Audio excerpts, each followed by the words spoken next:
Salah satu masalah utama lingkungan hidup adalah polusi atau pencemaran lingkungan hidup. Satelit Aqua milik NASA menangkap parahnya kabut asap akibat kebakaran hutan dan lahan di Indonesia sejak Minggu 15 September. Banjir bandang yang melanda 6 titik di Kecamatan Bumiaju, Kota Batu, Jawa Timur, Kamis lalu. Ratusan warga di satu rukun tetangga atau RT di Cilacap, Jawa Tengah terisolir setelah akses jalan mereka terputus akibat longsor. Ironis, kondisi laut Indonesia kini berada dalam situasi kurang beruntung. Kualitas udara di Jakarta semakin mengkhawatirkan. Organisasi Kesehatan Dunia WHO mencatatkan setiap tahun ada 7 juta kematian yang berhubungan dengan polusi udara. Salah satu resiko kesehatan akibat cuaca panas adalah heat stroke atau serangan panas tubuh. Heat stroke bisa menyebabkan gangguan fungsi organ secara menyeluruh, bahkan bisa menyebabkan kematian.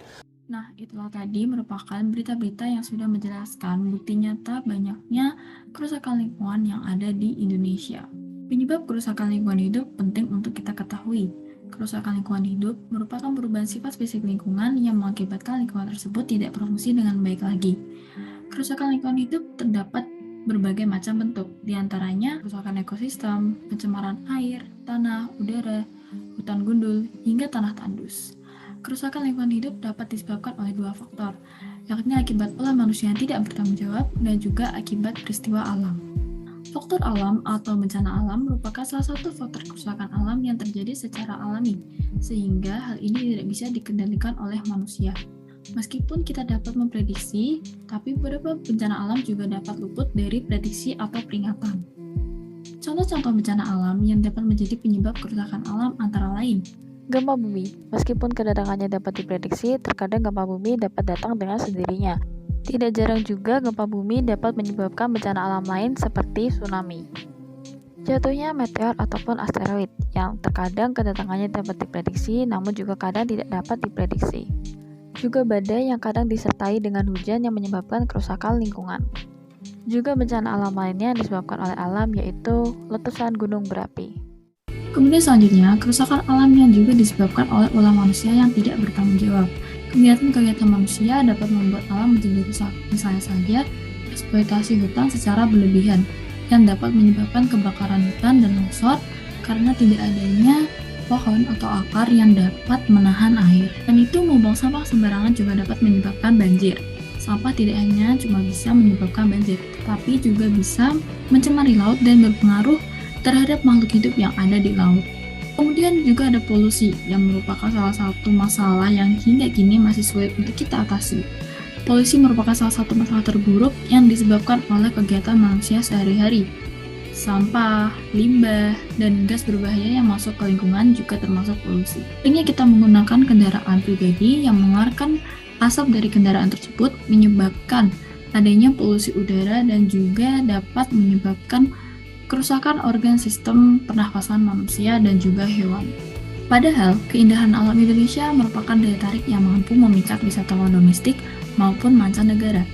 Sebagai negara kepulauan, Indonesia memiliki berbagai macam panorama yang indah, terdiri dari pantai, laut, gunung, air terjun, hutan, sawah, dan juga wisata alam lain yang memukau. Untuk menjaga keindahan alam tersebut, tentu perlu adanya sikap cinta lingkungan. Menjaga dan melestarikan alam merupakan salah satu tugas dan tanggung jawab kita sebagai masyarakat Indonesia yang tinggal di bumi pertiwi ini.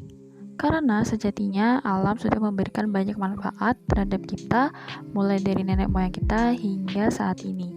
Di masa depan tentunya kita berharap kelak anak cucu kita dapat merasakan keindahan alam Indonesia yang masih ada dan harus tetap dilestarikan oleh mereka juga nantinya. Melindungi lingkungan alam kita adalah kunci untuk kelangsungan hidup ekosistem yang rapuh, satwa liar, dan bahkan juga umat manusia.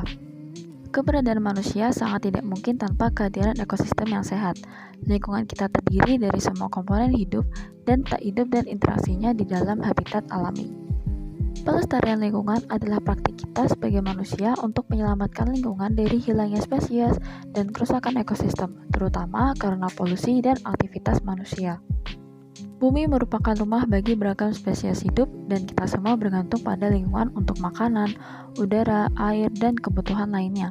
Oleh karena itu, penting bagi kita setiap individu untuk menyelamatkan dan melindungi lingkungan kita. Lingkungan menyediakan banyak sumber daya, dari obat-obatan hingga makanan.